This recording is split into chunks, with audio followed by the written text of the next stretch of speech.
भनेर साग ठिक्क पारेछु। साग फर्सीको मुन्टा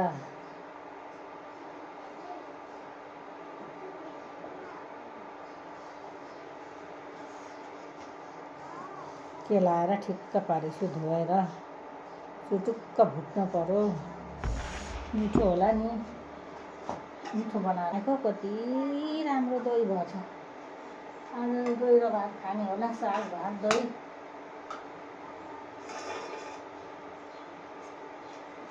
साग भात दही खाने होला।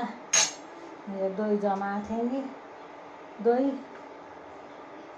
सन्चो गर्दैन, नमिलाले केही गर्दैन।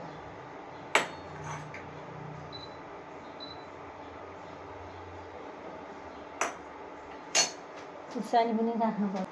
खुर्सानी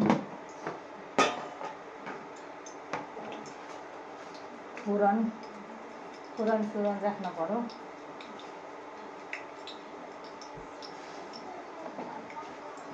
खुर्सानी त खान्न, त्यही पनि एउटा राख्नु पर्यो।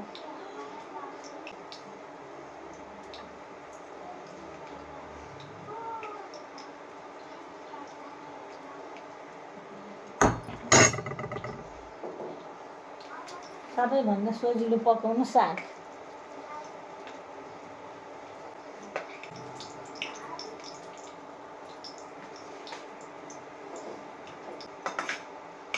किन पोड्को यस्तरी, किन पोड्को।